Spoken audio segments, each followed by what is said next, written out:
Welcome to AB tutorial.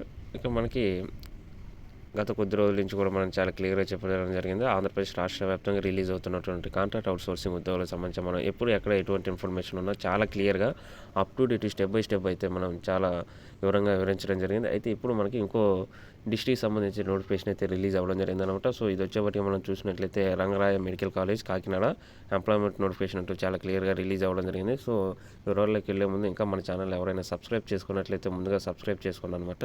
So ఈ యొక్క పోస్టులు వచ్చేటికి మనకి ప్రధానంగా చూసుకున్నట్లయితే ఇవన్నీ APCOS అండి, కార్పొరేషన్ పోస్టులకు సంబంధించి పక్కా రెగ్యులర్ లాంటి జాబులు అనమాట. ప్రజెంట్ ఉన్నటువంటి పరిస్థితుల్లో మనకి నోటిఫికేషన్స్ డిలే అవుతున్నటువంటి పరిస్థితుల దృష్ట్యా ఈ యొక్క పోస్టుల పైన మనం ఫోకస్ చేయడం చాలా బెటర్ అనమాట.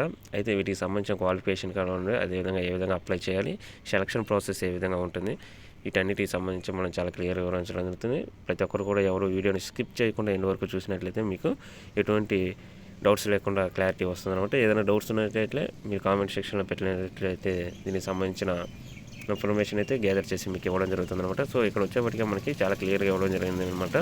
అప్లికేషన్ ఫీజు అయితే ముందుగా చూసుకున్నట్లయితే మనకి ఇక్కడ వచ్చేప్పటికి 200 అయితే ఉందన్నమాట. అకౌంట్ నెంబర్ అయితే ఇవ్వడం జరిగింది. స్టేట్ బ్యాంక్ ఆఫ్ ఇండియా అంటూ కూడా మనకి సంబంధిత డిడి ఫార్మెట్లో మనకి college development society Ranganayaka college Kakinada అంటూ దీని మీద తీయాలన్నమాట. ఫేవర్ ఆఫ్ డిడి అంటూ చాలా క్లియర్గా ఇవ్వడం జరిగింది. ఇక మనకి ఎస్సీ ఎస్టీ ఓబీసీ ఎవరైతే పర్సన్స్ ఉంటారో వారికి రిజర్వేషన్స్ అప్లికేబుల్ జరుగుతామన్నమాట.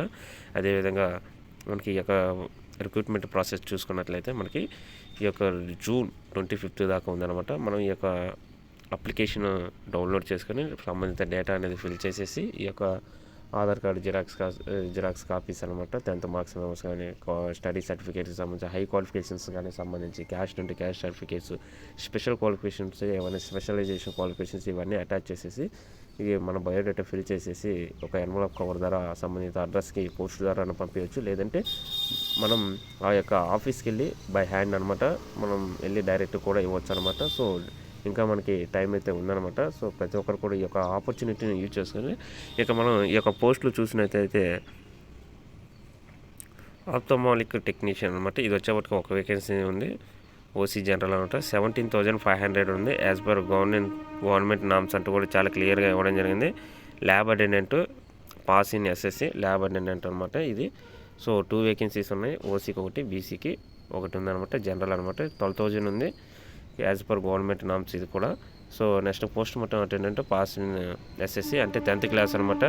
ఇది వచ్చేప్పటికి 2 వేకెన్సీస్ ఉన్నాయి. ఓసీ జనరల్ ఒకటి, బీసీ జనరల్ ఒకటి అనమాట. 12,000 వరకు ఉంది. ఇది కూడా యాజ్ పర్ గవర్నమెంట్ నామ్స్ ప్రకారమే ఇవ్వబడుతుంది. శాలరీస్ అంటే కూడా చాలా క్లియర్గా ఇలా వివరించడం జరిగింది. ఇక మనకి ఏజ్ చూసుకున్నట్లయితే 42 ఇయర్స్ అనమాట. ఇక ఎస్సీ ఎస్టీ ఓబీసీ ఎవరైతే ఉంటారో వారికి 5 ఇయర్స్ వరకు కూడా ఏజ్ రిలాక్సేషన్స్ అయితే ఉందన్నమాట. అదేవిధంగా ఫిజికల్ హ్యాండిక్యాప్ పర్సన్స్ ఎవరైతే ఉంటారో వారికి 10 ఇయర్స్, ఎన్సీసీ పర్సన్స్ ఎవరైతే ఉంటారో ఎక్స్ సర్వీస్ మన కానీ వీళ్ళందరికీ 3 ఇయర్స్ వరకు కూడా ఉందంటూ కూడా చాలా క్లియర్గా ఇవ్వడం జరిగిందనమాట. సో ఇది మనకి కాకినాడ డిస్టిక్ సంబంధించి ప్రధానంగా తూర్పుగోదావరి అనమాట. కాకినాడకు సంబంధించి ప్రధాన కేంద్రంగా రిలీజ్ అవ్వడం జరిగింది. ఇక మనం అప్లికేషన్ ప్రాసెస్, ఫీజు ఏ విధంగా తీయాలి, అదేవిధంగా మనం ఏ విధంగా సెండ్ చేయాలి, ఈ యొక్క సెలక్షన్ ప్రాసెస్ వచ్చేప్పటికి మనం చూసుకున్నట్లయితే మనకి 100 మార్క్స్ అండి టోటల్గా.